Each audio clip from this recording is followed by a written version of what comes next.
Between the times of the rusted sea stretched to Pollux and the rise of Rodimus Prime, there was an age undreamed of, and unto this Grimlock, destined to wear the jewel crown of Mania upon a troubled brow. It is I, his reviewer, who alone can tell thee of his saga, the saga of King Grimlock. And I would play the Conan theme, but copyright's a bitch. But yeah, we're covering 2021's King Grimlock. Now, if you remember way back in my review of Transformers Robots in Disguise Volume 1, I mentioned that Grimlock was actually my favorite Autobot. I don't know why, maybe it's because of his story arcs where he has to prove himself as a good leader rather than just a savage monster. Maybe I love the moments where he's a comic relief, or maybe it's because he's a giant robot that transforms into a T-Rex that breathes frickin' fire. Either way, Grimlock has always been a fun character to follow, whether he's a creation of fellow Autobot Wheeljack like in the G1 series, a mutation caused by the Decepticons' chief scientist Shockwave like in the Align continuity, or even a Hulk-like character with a civilized robot mode like in the Cyberverse series. And that's just 3 examples.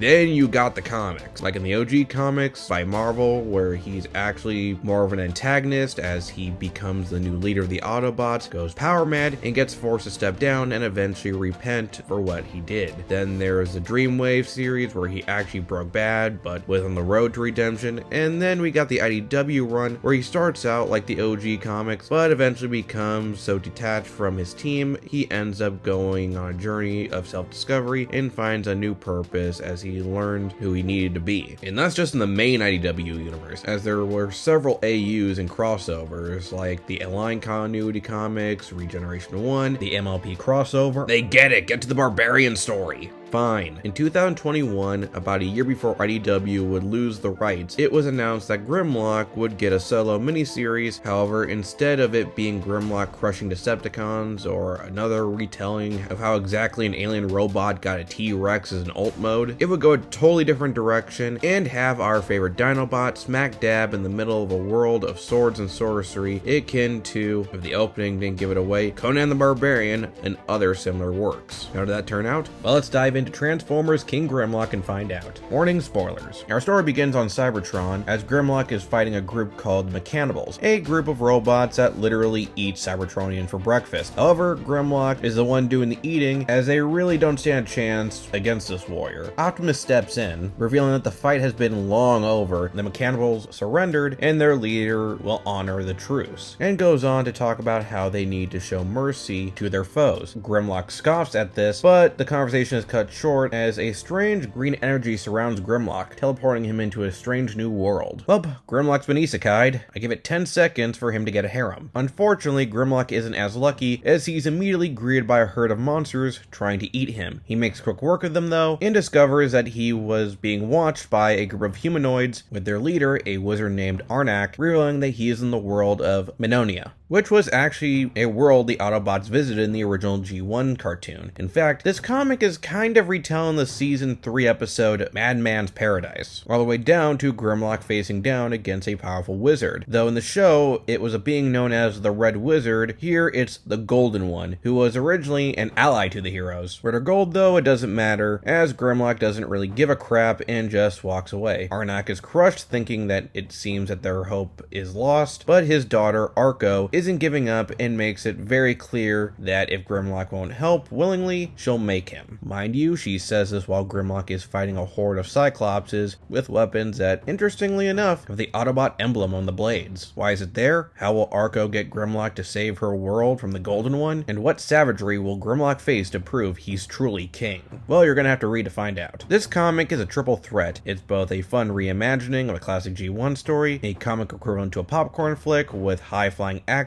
and also a tribute to classic barbarian tales. At least it does attempt to. The second and third goal were met, but not exactly the first, as it really starts doing its own thing pretty quickly, with some callbacks to the original story, like bringing back the Red Wizard, but here is just one of the many obstacles Grimlock has to face. The comic was written by Steve Orlando, who you might remember from my Christmas review of Batman the Shadow, and I'm happy to say he handles Grimlock and Pulp Fantasy as much as he wrote the Shadow and pulp noir. He clearly has a love of stories like Conan and Tarn's Man of Gore, and blends that with the world of Transformers very well. Though again, it helps that G1 gave him a good jumping on point, and though he does his own thing, he does pay respects to the story, even if two of the characters were heavily changed. Getting into characters, we of course gotta start with the king himself, Grimlock. As I said, Orlando handled the character very well. He's very close to the Marvel Comics interpretation than G1, where he's a hothead with tendencies to talk in third person, but also way more cold to people and thinks mercy is for the birds. He mostly fights for the Autobots for his own personal grudges and isn't interested in heroics. But once he sees the evil and monsters the Golden One has created and sees what it's doing to people like Arco, things do change. Speaking of Arco, if you were expecting a Wolverine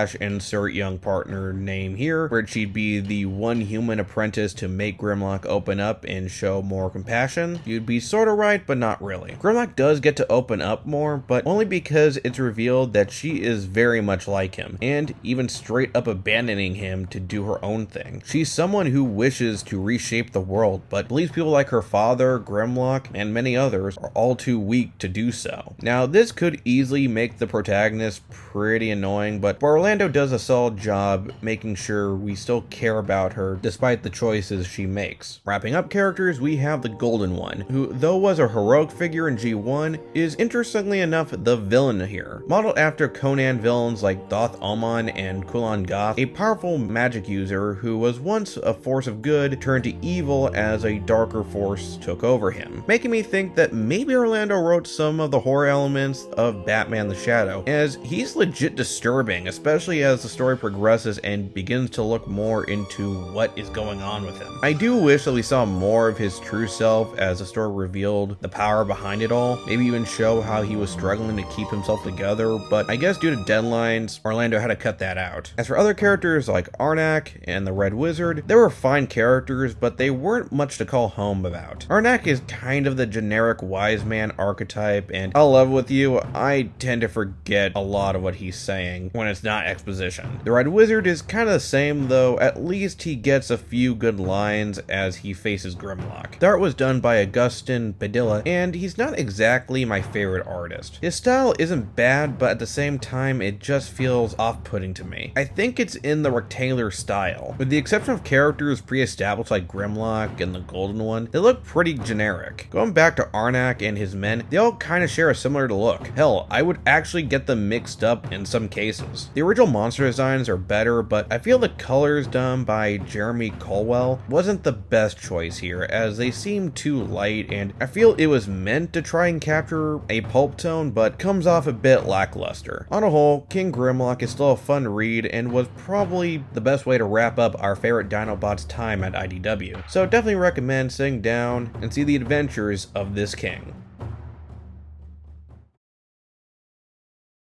Thanks for watching. Like, share, subscribe, and hit the notification bell for updates. Next time, we're once again returning to DC and Jeff Loeb as we continue the themes of heroes rising to the occasion, though maybe something less hectic and more lighthearted for the seasons. Later.